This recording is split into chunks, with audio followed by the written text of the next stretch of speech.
அல்லாஹ்வுடைய அருள் பார்வை இருந்தால் எப்பேற்பட்ட தீமையான கூடாரமாக இருந்தாலும் அதிலிருந்து அல்லாஹ் நமக்கு நலவை செய்வான் என்பதற்கு நிகழ்காலத்தில் ஒரு எடுத்துக்காட்டு அத்தாட்சி தான் இந்த ஜிஎஸ்டி குறைப்பு என்பது. உம்மு சுலைம் என்ற ஒரு சஹாபி, அபு தல்ஹா என்று சொல்லக்கூடிய ஒரு சஹாபியை திருமணம் முடித்தார்கள். திருமணமாகி ஒரு குழந்தை பிறந்தது. அந்த குழந்தை இறந்துருச்சு.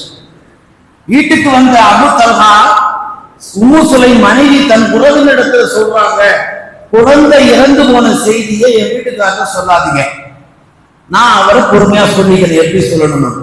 வீட்டுக்கு வந்த அபு தல்ஹா சுய தேவைகளை பூர்த்தி செஞ்சுட்டு உணவு சாப்பிட்டுட்டு விவாதத்தை செஞ்சுட்டு இல்லறத்துல போடுறார்.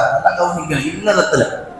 அந்த இல்லறத்தில கூட தன் மனைவி உம்மு சுலைம் இல்லறத்திலும் கவனம் செலுத்தி இல்லத்திலும் கவனம் செலுத்தி தன் கணவன் உள்ளம் பாதிக்கப்படாமல் இருக்கணும் அதிலும் கவனம் செலுத்தி மறுபக்கம் ஒரு அறையில தன் மகனார் இறந்து மௌத்தாய் கிடக்கிறார்.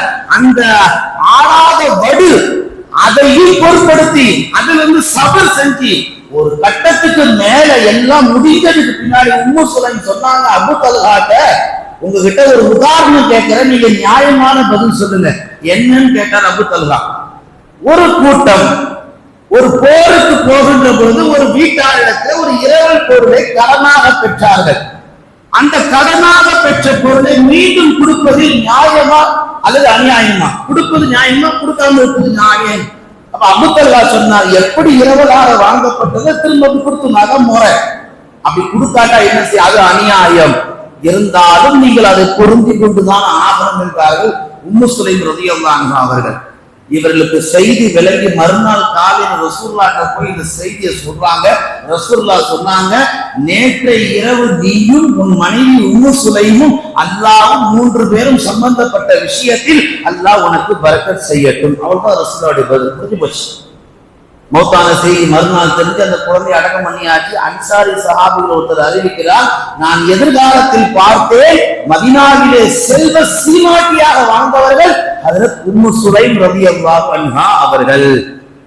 ஒரு நெருக்கடி, ஒரு ஆபத்து, ஒரு சங்கடம், அந்த இடத்தில் அல்லாஹ்வுடைய அருள் பார்வை விழ வேண்டும் என்று அல்லாஹ் நாடிவிட்டால், ஒன்றை இழந்தால் 10 தருவேன் என்று அல்லாஹ் குர்ஆன்ல வாக்குறுதி தர்றான்ல, அதுக்கு எடுத்துக்காட்டு தான் எதிர்காலத்திலே உம்மு சுலைமுக்கும் அபு தல்ஹாவுக்கும் ஒரு குழந்தை இறந்ததுக்கு பகரமாக 10 ஆண் குழந்தைகள் அல்லாஹ் தஆலா வழங்கினார்.